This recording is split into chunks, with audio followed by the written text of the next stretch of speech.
আমার কথা শোনার জন্য আবারও আপনাদের ধন্যবাদ। আওয়ামী লীগ নির্বাচনে এলে কি পরিস্থিতি হবে জানতে চান রুমিন ফারহানা। ইনি বিএনপির নির্বাহী কমিটির সহ আন্তর্জাতিক বিষয়ক সম্পাদক এবং সাবেক এমপি। এই বিষয়ে দেশ রূপান্তর একটা প্রতিবেদন করছে, কি বলছে একটু জানি। বিএনপির কেন্দ্রীয় নির্বাহী কমিটির সহ আন্তর্জাতিক বিষয়ক সম্পাদক ও সাবেক এমপি ব্যারিস্টার রুমিন ফারহানা বলেছেন, প্রধান উপদেষ্টার বক্তব্যের মাধ্যমে আমরা প্রাথমিকভাবে ধারণা পেয়েছি নির্বাচন কবে হচ্ছে।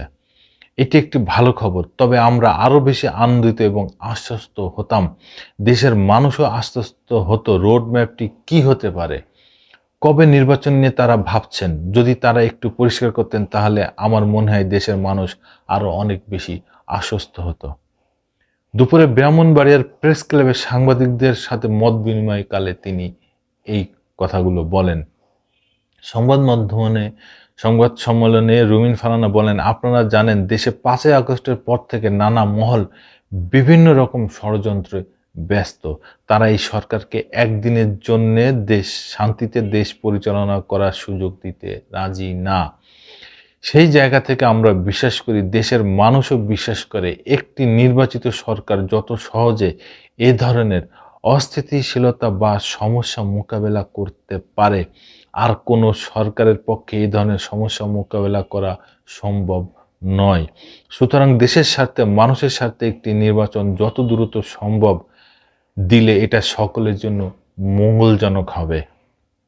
রুমিন ফারহানা বলেন, আমাদের সামনে এখন অনেকগুলা প্রশ্ন। প্রথমত, আগামী নির্বাচন কবে হচ্ছে? দ্বিতীয়ত, সেই নির্বাচনে কি সকল রাজনৈতিক দল অংশগ্রহণ করতে পারবে? আমরা আসলে সত্যটাকে সত্য বলে সামনে এগোতে হবে। আওয়ামী লীগ কি নির্বাচনে আনা হবে, এমন প্রশ্নের সুরে জবাবে তিনি বলেন, গণ অভ্যুত্থানে একটা বড় অংশ কিন্তু চাইছে না আওয়ামী লীগ নির্বাচনে অংশগ্রহণ করুক। তারা চাইছে সকল বিচার শেষ করে নির্বাচন হবে।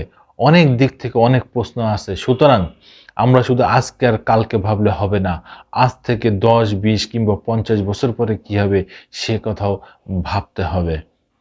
বলা হবে যে 2014 থেকে 2018 নির্বাচনে যা হয়েছে 2024-25 সালের নির্বাচনে তাই হয়েছে। সুতরাং এই সকল কিছুর চিন্তা মাথায় রেখে আমাদের নির্বাচনের পথটা পাড়ি দিতে হবে। তিনি বলেন, আওয়ামী লীগ যদি নির্বাচনের মাঠে আসে তাহলে নির্বাচনের মাঠের পরিবেশ কি হবে? এটা কি মারামারি, রক্তপাতের দিকে যাবে?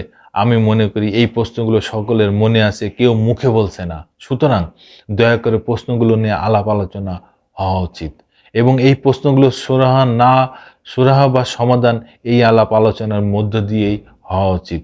তিনি আরো বলেন, আমরা দেখেছি একটা অর্থনৈতিক স্থবিরতা। আমরা লক্ষ্য করেছি দেশি বিদেশি বিনিয়োগ কিন্তু সেভাবে হচ্ছে না, কারণ বিনিয়োগের জন্য একটা স্থিতিশীল পরিবেশ প্রয়োজন। ব্যবসায়ীরা বিনিয়োগ করবে তখনই যখন দেশে স্থিতিশীল পরিবেশ বিরাজ করে। তাই সেই দিক থেকে চিন্তা করলে নির্বাচিত সরকারের কোনো বিকল্প নাই। সুতরাং আমরা আশা করব এই অন্তর্বর্তীকালীন সরকার আমাদেরকে একটি রোড ম্যাপ দেবে, কি কি সংস্কার তারা কতদিনের মধ্যে সম্পন্ন করে মানুষের ক্ষমতা মানুষের হাতে ফিরে দেবে, এটাই আমাদের প্রত্যাশা। ধন্যবাদ বন্ধুরা, আবার আসবো নতুন কোনো কথা নিয়ে, নতুন কোনো ঘটনা নিয়ে। আমি প্রিন্স।